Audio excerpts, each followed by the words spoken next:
The Bone. Yeah. Let's talk. Let's do it, man. Damn. We're here. This is it.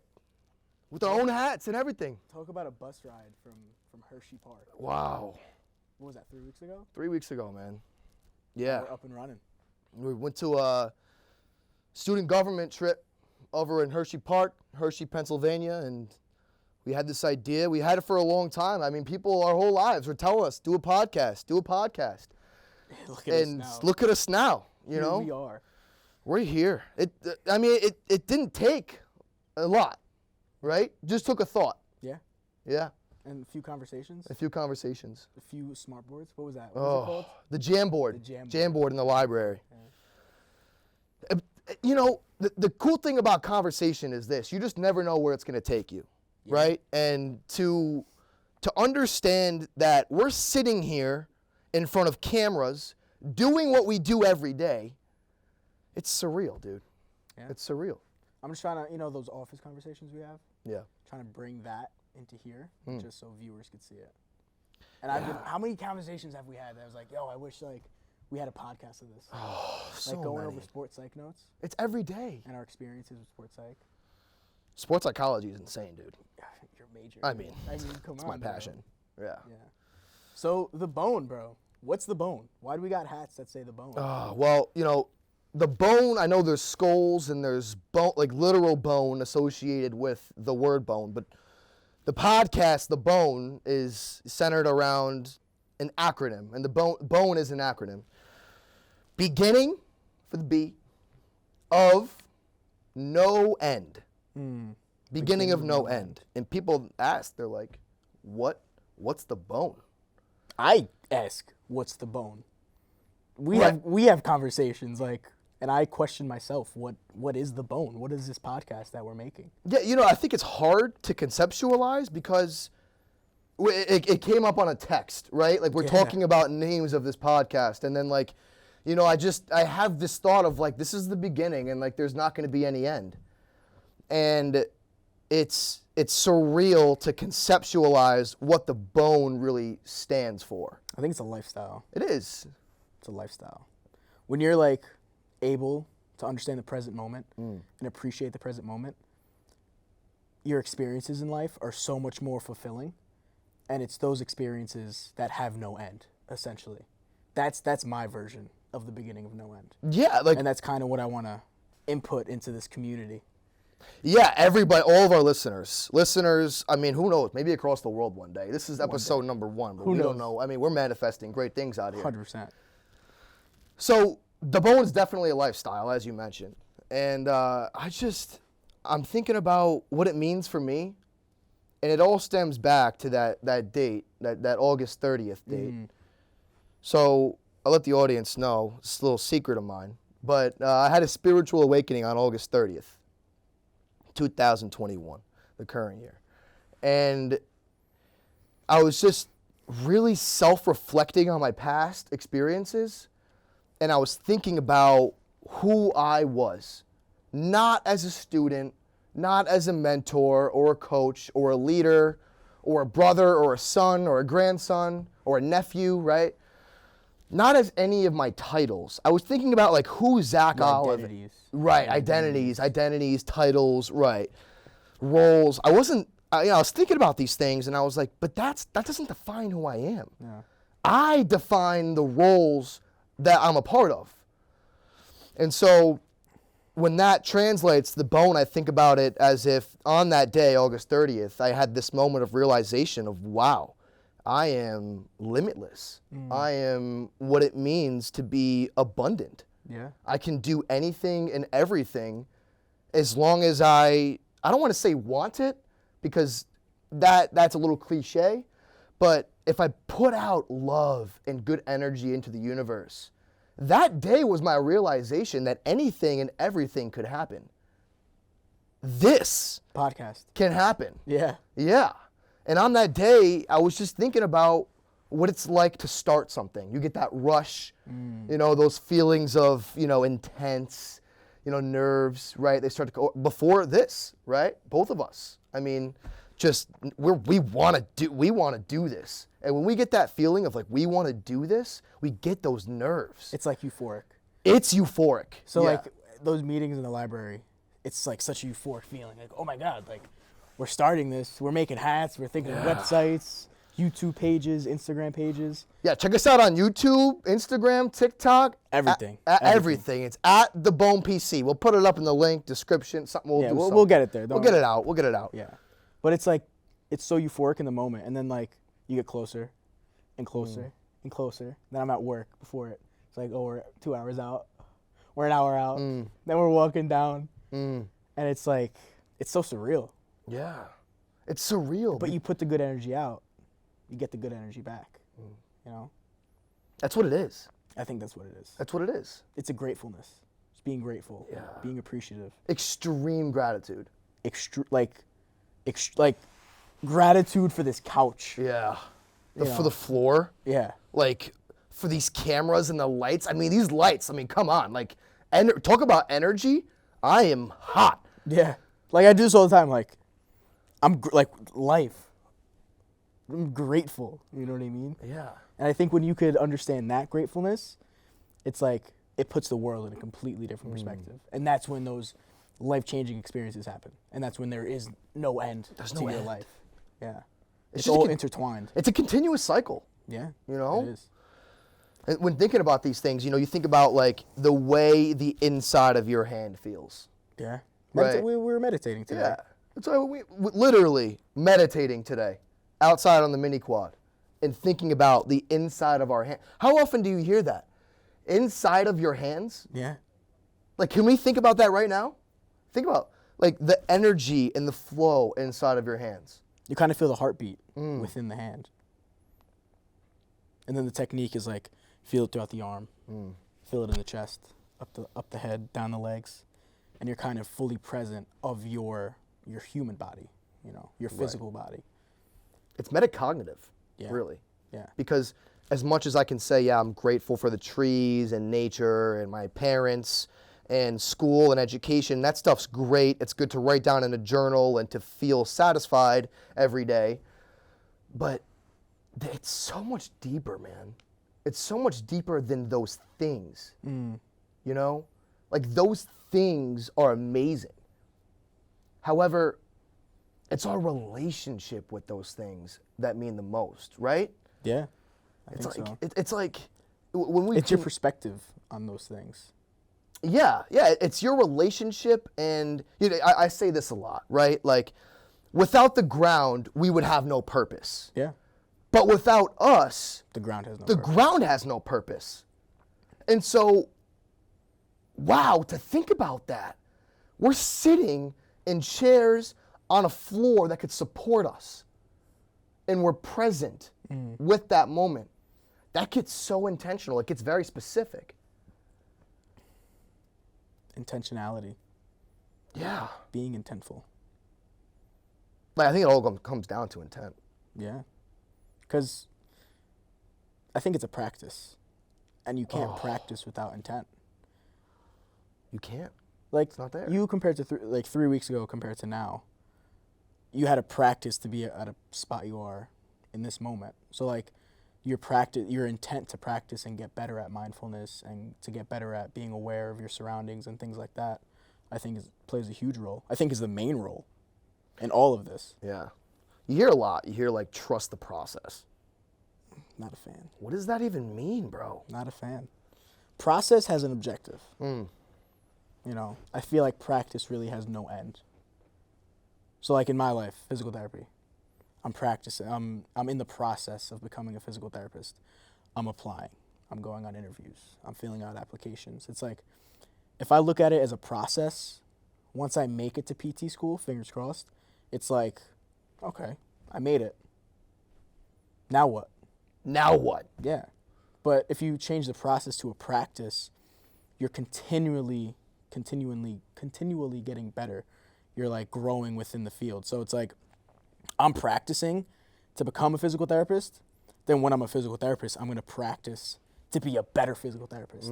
When I'm a better physical therapist, I'm going to keep practicing to maybe have my own company or find innovative techniques and methods and this and this and that. But it's like it's growth. You know, you're always striving for better, for more. Are you striving for better? Think about that for a second, though. You know, like, are you striving for better, or are you simply just purely enjoying with your entire heart the practice that you're in right now? But I think with that comes wanting to be the best. 100%. Because being the best is when those interpersonal relationships are created and when you could touch more lives than one. Right. You know? What is the best? I don't think there's a definition. Yeah. I think it's personal. Yeah. My best is different than your best. What's your best? Right. It means so much to me. Yeah. So if I were to say, oh, I'm the best performance coach or the best sports psychologist, right? Now I'm comparing my subjective experience to everybody else's in the field subjective experience. And when you become that best sports psychologist, what about everything that led you up to that moment? Right. And are you now enforcing a fixed mindset and not a growth mindset? Because if you're now the best, okay, now what? Exactly. We get back to that question of now what? So is it rather the best physical therapist or the best sports psychologist and more your best self? What is best self? I think your best self is right now. Yeah. Right? Because, like, I think about this often, right? And when looking on our past experiences, it's easy to tell that tomorrow is going to come, right? And so in that process, we often forget that tomorrow really just doesn't even exist. There was a quote in my Islam class that Sufis don't look at tomorrow. Tomorrow isn't in their dictionary. They're focused on right now, today. Yeah. I mean, because what do they have? What do they really have, right? Like, we really only currently, in this second, own right now. Yeah. That's it. We own this conversation. Right. That's all that matters. This is our moment. And then tomorrow, if there is one, which we like to hope. I mean, we don't have death wishes out here, right? But, you know, tomorrow is going to be another moment. Yeah. And I think that, to bring it full circle here, is the definition of having no end. It's a crazy lifestyle, bro. Yeah. It's exhausting. It's exhausting when it's like 11 p.m. and you're like, I need sleep, right? Like, when do I prioritize my mental health and sleep over my growth mindset, you know? Yeah, dude. It's kind of finding a balance, though, too. Yeah, like that's all it is. Balance within it. Because you could get caught up real easily and kind of forget everything that's going on around you. Yeah, why do we get caught up? Because we're so present. We're so present. Like, if I couldn't even tell you how many times that my mind went to the relationship between my shoes and the floor right now. Really? Yeah. Actually. And that relationship grounds me in this moment with you. See, that's interesting. See, Yeah. I'm here. There's nothing else but this. This is the thing, though. It is this. That's what it is. But if we focus just on this, we start to forget everything that's around us. But are you supposed to? Are we supposed to forget? Is that what we want?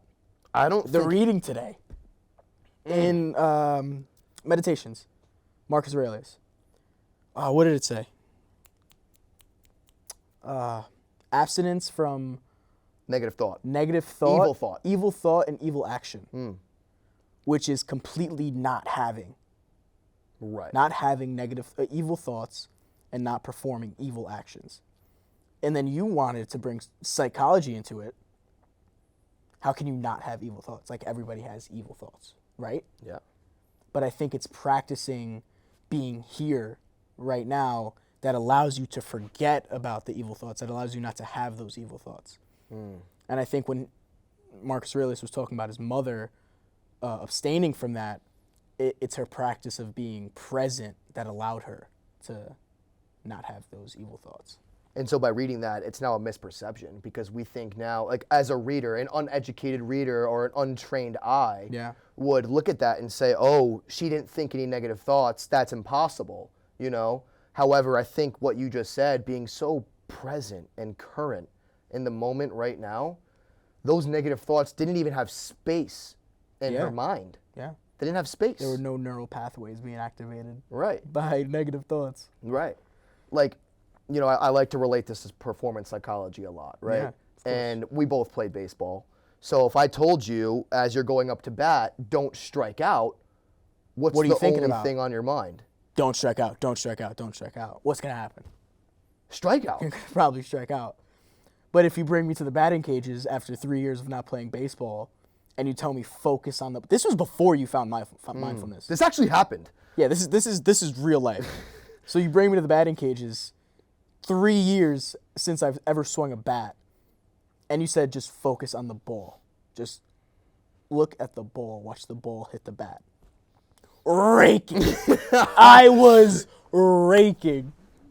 3 years. Hasn't Haven't swung. swung a bat in 3 years, dude. I think that's the power. Like, that's the power behind it. Of that's intentional focus. Yeah, and that's an example before we even had any types of these thoughts. Or me, at least. I was young. We're all. 7 months ago. Yeah, I no, still am. yeah. Like, I still Yeah. am. Like, if Yeah. you compare ourselves from a year ago, or look at the breast cancer walk we were on. Look at us then and look at us now. Not just the physical growth, the beards, you know, the muscles, you know, right? but like our personality growth, our professional development, like, I don't even recognize who I was. yeah. I don't even recognize. But you got it. Okay, there's the present moment is important. Don't get me Enlighten wrong. me, please. Don't get me wrong. Yeah. This is important. But I gotta say it's important to look where you came from. Oh, no doubt. And to, like, don't live in the past. All right, but look back on it and realize who you were and who you are now. And what helped you get to where you are now? Yeah, like that's some powerful, you know. You know what I Yeah. mean?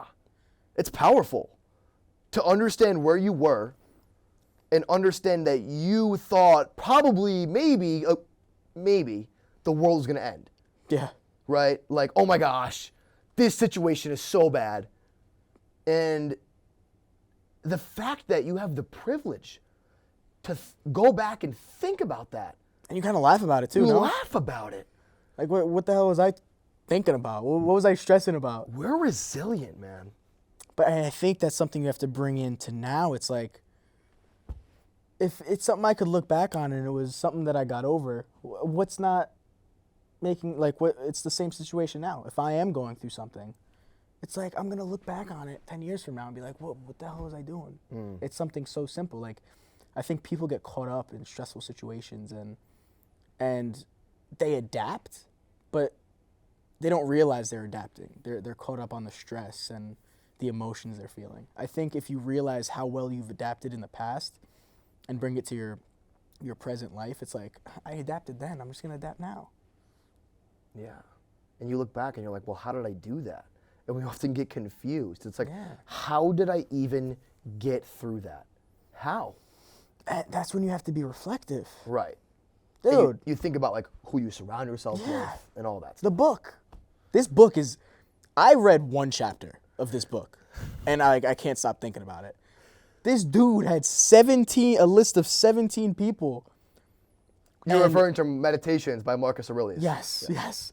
He had a list of 17 individuals and depicted descriptive characteristics about each of them and reflected on every single one of them. I could barely do that for you. And I see you every day. Like, the power of being, like, reflective and self-aware, I think, is life-changing.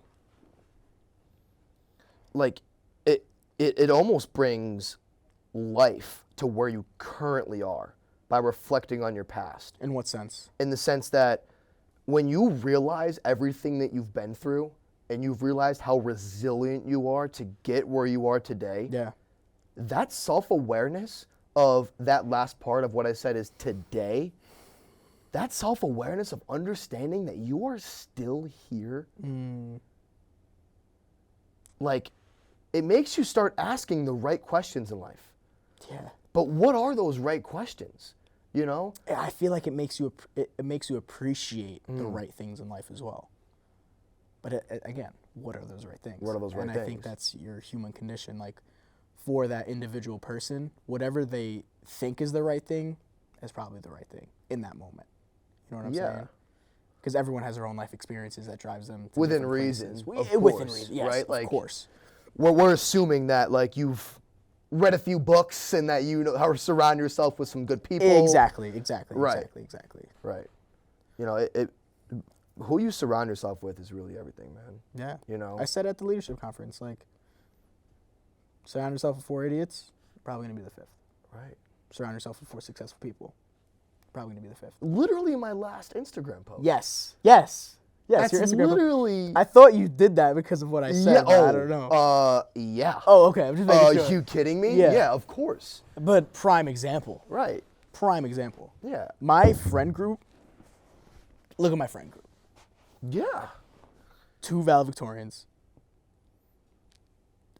An astonishing. Oh, stop. Astonishing individual. Very intellectual, well-spoken, all that nonsense, you know. It's like, okay, I have all these people in my life. They're just going to drive me to be like that 5th one, you know. And I see it in myself already, and I'm proud of that. I'm not going to deny that. Like, I'm proud of who I surround myself with and how they shape me to be who I am. I'm proud of them, or like, yeah, what did you say in your keynote speech? That closing line. I'm thankful for them, but I'm most thankful for myself. It was something along those lines. Yeah, Snoop Dogg said it best. Yeah. Right? Yeah. Snoop Dogg says, you know, something like, you know, last of all, I like to thank myself. Yeah. Thank yourself, man. Yeah, thank yourself. Like, thanks, dude, for surrounding myself with People forget dope-ass individuals. Yeah, people forget. Yeah, they do. Yeah, they do. I do. I mean, Kidding me? I feel like we're so quick to point fingers at, you know, and blame people for where we are today, whether that be in a good way or a bad way. A negative way. Right? But like you say, sorry to cut you off. No. You point a finger, point it right back. Right back. If I'm pointing a finger for surrounding myself with individuals like you, yeah, I did. That's on me. Thank you. But if I'm pointing at you for, I can't think of something off the top of my head, but something negative, I'm probably feeding into that. You know, I'm feeding into that negativity as well. Right. Like, every action has a reaction. Right. Basic Every physics. action. Basic truth. Basic. Newton. We got Newton in here? Yeah. No. Inertia. Right. Right. The reason that we're sitting on this chair. Yeah, and I think it's really hard to think about what's right and what's wrong, right? Because I feel like when we only reflect on subjective experience, a lot of the times we're going to convince ourselves that we're right. Yeah. You know? And we're going to convince ourselves that what we're doing in this moment is for me, not against me, and I'm just going to go through the motions and pretend like I don't have to acknowledge anybody else's opinion. Yeah. Ignorance. Straight up ignorance. Ignorance is bliss. Ignorance is bliss, right? It is. However, ignorance also has 2 sides, right? So like, say I smoke weed every day, and I just convince myself that like smoking weed every day is the best thing, and no one else tells me that it's not, right? And like, you know, opinions on weed go on a very large That's gonna spectrum. be tough to get into, yeah. It's gonna, right? I don't even want to get into the details. My one note, I gotta add this. Yeah. If you're using that as a source to like escape something that's even like more unsafe, alcohol. You know, you don't want to drink alcohol anymore. I refer to, so like that. There are positive, like there are 100%. some positives within 100%. it. Yeah. But if you don't have any, like, you know, David Goggins refers to this as like an accountability mirror. Oh, yeah. Right? Yeah, dude. Reading the book Can't Hurt Me, by the way. Like, the book Can't Hurt Me by David Goggins is insane. Didn't read it. I listened to it. Oh. Dude, I almost cried. I cried. I was working out and like hearing his voice or whatever the reader's voice was, like it almost brought me to tears. Yeah. Like he lived through some like stuff, dude. It's crazy. But, you know, he refers to this accountability mirror, and I think it's really important to know who's holding you accountable. Yeah. If somebody is holding you accountable and they're on the same side as you, reflect on that. Reflect on it, because they might tell you everything that you're doing is okay. But if you can have people in your life Those challenging relationships. that challenge you, People that challenge you, yeah. and that acknowledge you for where you are, Yeah. but understand how great you can really be, Yeah. they will not be afraid to say no to you. Yeah. It's that like out of love expression. Oh, like yeah. I'm doing it out of love. Like Yeah. I see your potential. Dude, straight up, like I get scared sometimes when you challenge me. Why? Because I Embrace that, dude. I How do you think I feel, bro? dude. Oh yeah. I should have made that clear first. I embrace it after like 2 seconds. Okay. But in those 2 seconds, I have like that fight or flight reaction. Yeah. Right? And so when I tell you an opinion that I feel so strongly about, and I firmly believe that that's true, and you say, but wait, look at it this way. 100%. Initially, my gut reaction is to say, no, shut up. Like, let me have my moment. Screw that. Screw that. Get out. Get out. Yeah. But no, if I can fight past that or acknowledge that I do have that reaction and respond in a certain way and say, like, okay, I'm acknowledging that I'm having this fight or like defensive approach to what he just said, but I'm going to choose to hear him out on purpose because I really know that he understands me and gets me. Yeah. I think just more growth stems from that. Yeah. Because like to look at something from multiple perspectives, it's like, oh, okay, I had this thought and that thought. I'm going to combine the thoughts and like, oh, this is the answer. Not this isn't the answer, this isn't the answer. But we can meet in the middle somewhere. Right. It's like a simple, basic compromise. Yeah. Right. But why is it that like the people, I don't know how to explain it. Like, all right, you're hitting Baseball? baseball Yeah. and you're doing a drill. A coach tells you you're doing something wrong. Your dad tells you you're doing something wrong.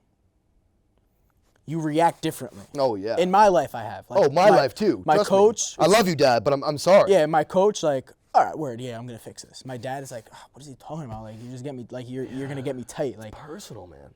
why is that? I think it's just Because they're challenging you in the same way. They want you to be just as good, and they're probably giving you the same tips. But when it's coming from a certain individual, you kind of like get out. You do that get out thing. Where like, no, this is my moment. Like, get out. Or like compared to your coach, like, all right, come in, talk to me. What's good? Why is that? It's like think it the has a people lot that love you the most are the people that you've been around the most. Like if Gabby, my girlfriend, if she were to tell me something, I would be like, I get pissy because 5-year relationship, blah, blah, blah, blah, yeah. blah. But like if somebody else tells me something, I see it from a different lens. Why is that? I think it has a lot to do with bias. Yeah. Right? Yeah. Because, I love you, Dad. I really do. But some of the tips, man, like some of these times, I was very fortunate to grow up in a nice home with a batting cage in my backyard. And so my dad and I would go out and we'd hit in the batting cage. Yeah. And I swear, he would tell me the same things that my coach would say, the same things.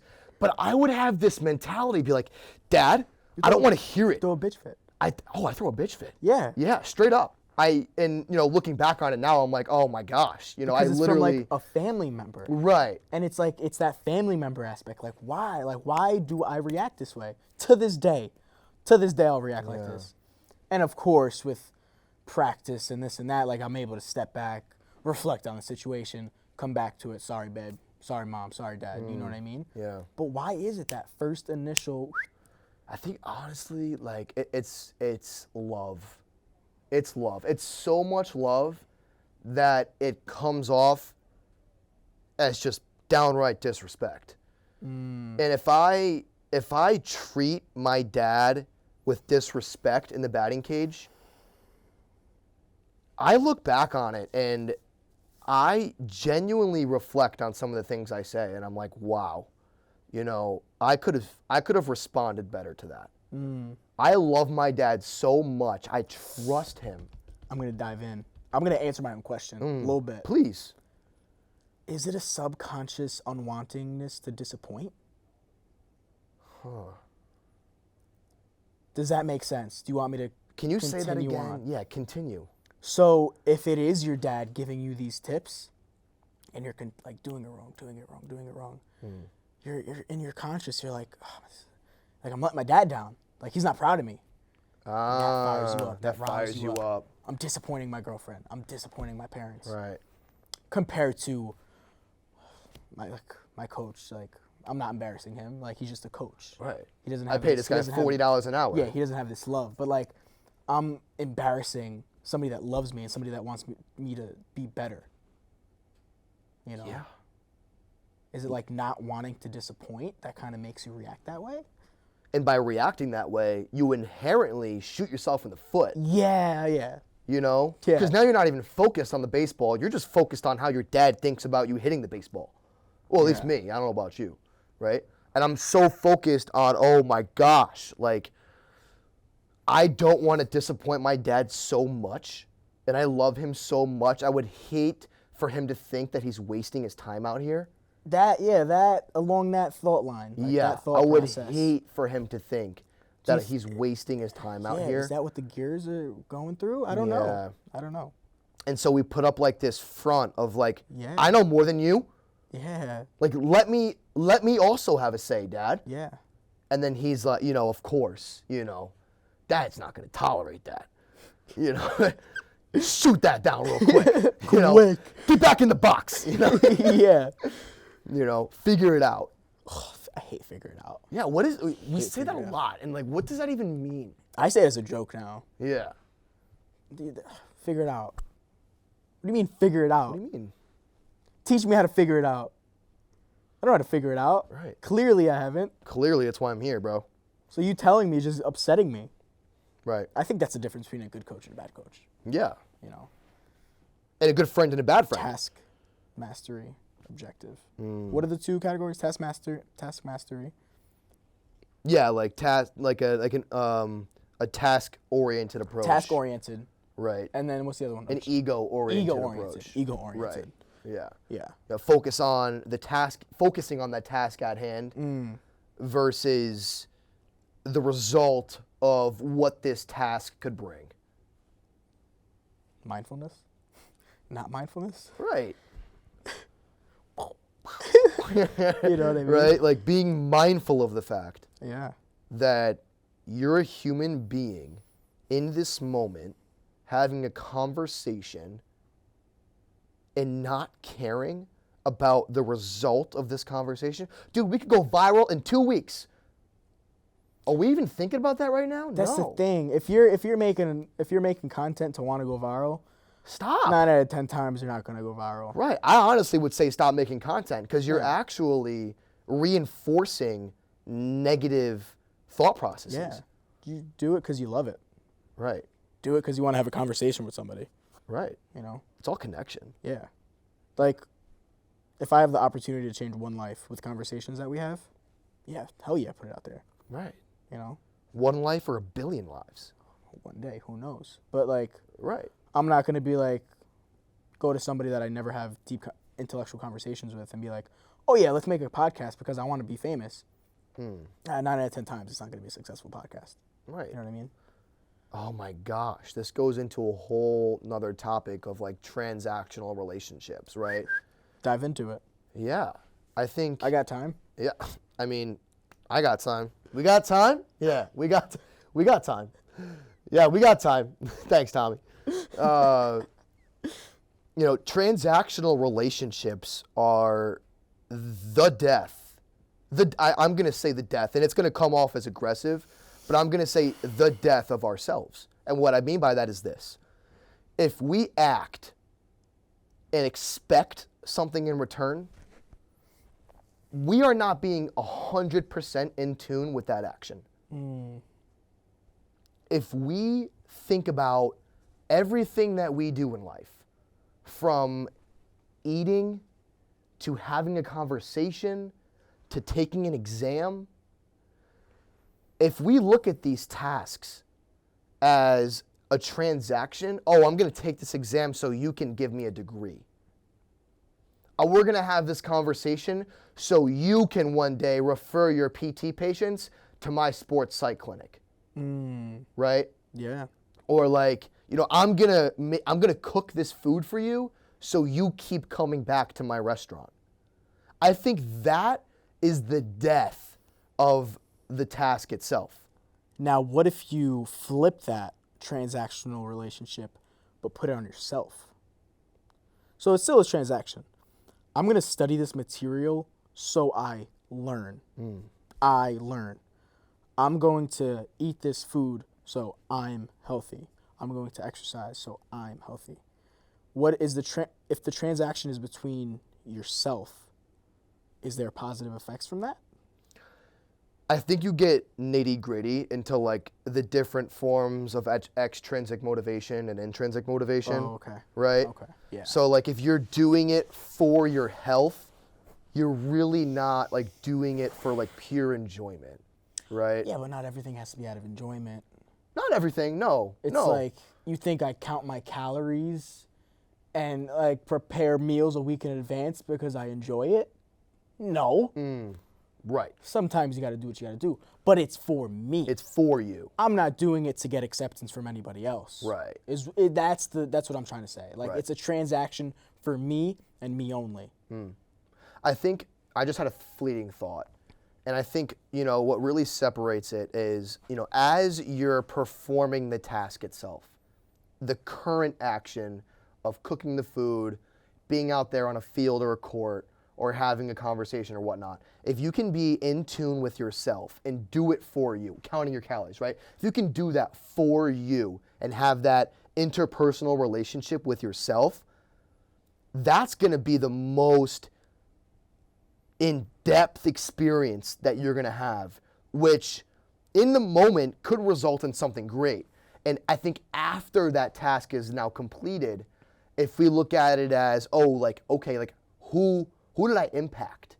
You know, or like, I like to go back to cooking, right? For, you know, I mean, I love food, come from a family who loves food. Dude, I made like a pasta.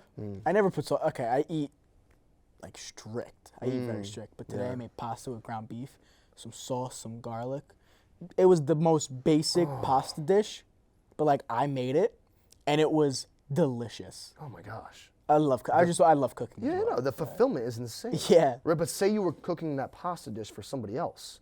I think in that moment, you are, or at least, you know, my mentality right now, right, is to be so in tune with the flame and the cooking and the smells and the texture of the pan and the food and the taste, right?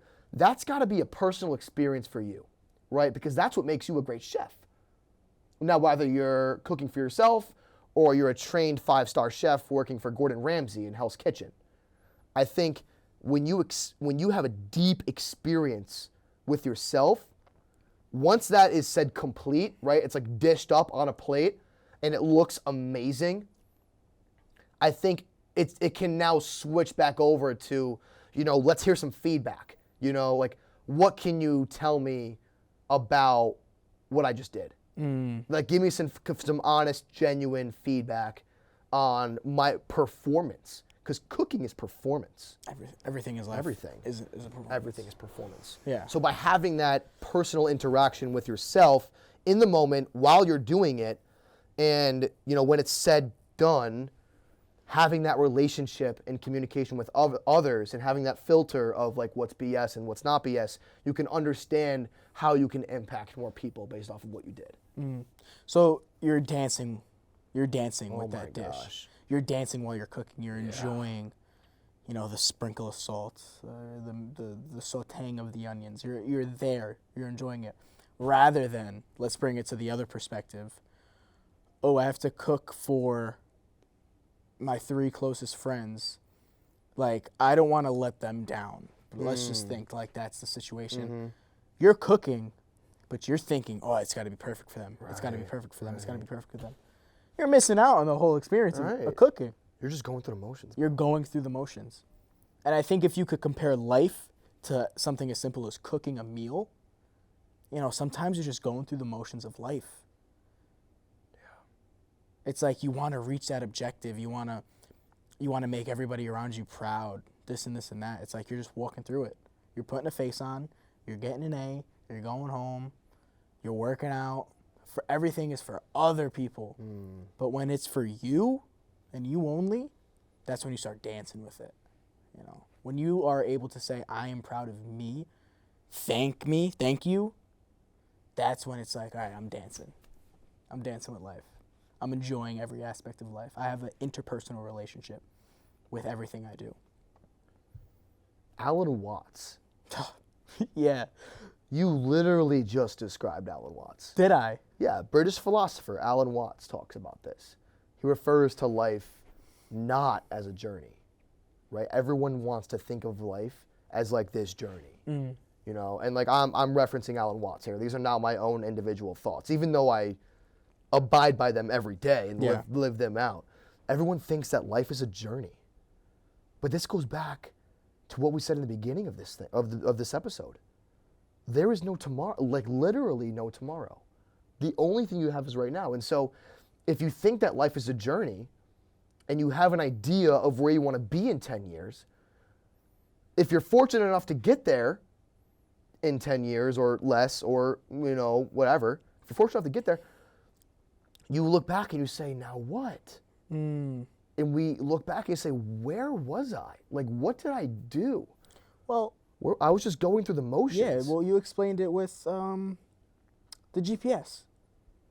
Yes. Oh, I love that analogy. Manhattan College, input into the GPS, Fort Lauderdale, Florida. Oh. When you're driving your car, are you even thinking about Fort Lauderdale? No. You're thinking about the next turn you're going to take. Right. We could dive even deeper into that. And, like, you could be so mindful on driving, you forget the GPS is even on. Yeah. That happens to me a sometimes. lot, yeah. But, like, worry about right now. Don't worry about your destination. This Worry next about turn. worry about the next turn, the Right. turn after that, the turn Right. after that. But at the same time, don't forget all the turns you took. Right. Well, that's why there's history. You Yeah. know, you can look back and say, oh, there's my route. Yeah. You know, like, oh, that's the cool thing about history. You can look back and reflect on your personal experience and say, oh, like, that was a wrong turn because that led me to this place and that was a little bit more difficult than it could have been. I'm grateful for that being difficult, for going through that difficult road. But here's how I could be more efficient with my strategy. Yeah. You know? And being efficient with your strategy is not to gain something more. It's to experience life deeper. Yeah. Deeper. It's not longer. No, it's deeper. I've had a fuller life the past 3 weeks than probably the last 3 years. Oh my gosh. Because I'm just appreciative. Yeah. I'm dancing. Yeah. That's it. That's it, man. You know, August 30th, like I said, my spiritual awakening. I've lived more life in the last 7 weeks. More conversation. More conversation, more mindfulness than ever before, more feeling of the grass, more picking up of body language, more smiling, more dancing. I've lived more in the last 7 weeks of my life than in the last 21 years. And I mean, we're young, dude. Yeah, we're really young. We're young. We're Not young. even 20 yet. We're babies. We're babies. Right? And like, we don't have any answers. But what we do have is ourselves. Yeah. Right? And by like reflecting on our own experience and by having ourselves truly at the end of every day, laying down at night in your bed, if you can say, man, I had myself today. I had myself today. That's a powerful ass feeling. Compared to laying down, like, what was I doing today? Where was I? I feel like I just woke up 2 hours ago. Like, Right. you're just walking through it, going through the Yeah. motions. I It's get all out. connecting back. It really is. It all really connecting is. back. You know, and I looked at your hat, right? Same hat. Same right? hat. Same hat. Same wavelength. These will be out soon. Yeah, they'll be out. The Bone. Grab your merch. Yeah. Please.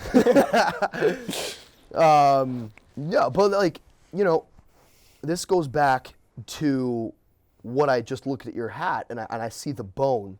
And going back to our logo, I feel like every day is a new beginning. And so if every day is a new beginning, how could there ever be an end? That's a great perspective. You know? That's a great perspective. How could there ever be an end if every day is a new beginning? Yeah. And how do you begin? How do you begin that day? How do you begin? I'll tell you how you begin. You open your fucking eyes. Whoa, I mean, not the F word. You open your eyes and you realize that you're here. Like your body. He's standing up. Oh, he's getting fired up. Like your body, you're here. That's the beginning, when you can open your eyes and see your skin and look at yourself in the mirror and say, is that you? Is that you? And when you look back at yourself in that moment and say, yeah, that's you. That's the beginning. And that can happen every day. I think that's how you have full days. Full days. Steve Harvey, he was on one of his talk shows. I don't know, his many talk shows that he has. He was like, oh, one of his buddies called him up at 5:30 a.m. Are you up? Yeah. This guy, energetic. Good morning, Steve. You up? Yeah. Every morning. Good morning, Steve. You up? Yeah. And then one day I was like, Steve, why do you answer the phone like that? Like, you're living another day. Like, put some pepper in your step. Like, it's a gift. It's like the way you're answering the phone is probably the reason you're having shitty days. Yeah. You know? Yeah. To wake up grateful, to appreciate life once you wake up, it's like, I got a full 24 hours or 12 hours that we're awake. I got a 12-hour span. Yeah. To do what I got to do, to like leave my print, to make my life feel worth it, you know? Yeah. I'm going to put my everything into it. I'm going to put my entire being into I get my to actions. do this. I get to. I don't have to do I this. get to. I get to do this. You know? That perspective, that mindset, game changing. Game changing. Yeah. I get to go to school. Extreme gratitude. I get to go on PT interviews. Off the rip. Even if I don't get in, I get to go to PT interviews. I get to apply to college. I get to drive. I get to eat. Yeah. I get to sleep in a bed. We'll talk more about how I get to versus I have to next time. But for today, I mean, wow, dude. This was insane. Yeah. This was great. This was everything that I thought and more of what this show was going to be all about. This is going to be intense, dude. Yeah. This was a smooth first day. This was a smooth first day. I'm comfortable. I'm getting a little hot. I'm getting a little sweaty. Yeah. These lights are intense. Yeah, for sure. Yeah. But wow, man. Yeah, dude. Thank you. Thank you. Yeah. Thank you. Thank you, Whatever Tommy camera and the I'm looking crew. You know, all of your help. You know, I like to thank our agent, Kayla. Yeah. You know, I'd have to shoot out mom and I'd like dad. to thank myself for being here. Oh, you just did it. You just did it. I'm playing. No, but you're not. You know, I like, screw up. Thank you, Zach. Right on camera. Right there. Drop the mic. We're leaving. Boom. Get off. You're right. But no, thanks for everyone who was listening today. We'll have more episodes every week. Yeah, we're trying to shoot every Thursday. If we got to see the process of like uploading and editing and all that. But we'll try to have weekly videos up for you guys. But that concludes. That concludes it, man. That concludes our first podcast. Yeah. It's gonna be a show. Yeah. It's gonna be a ride. The B.O.N.E. The B.O.N.E. Yeah. Let's talk.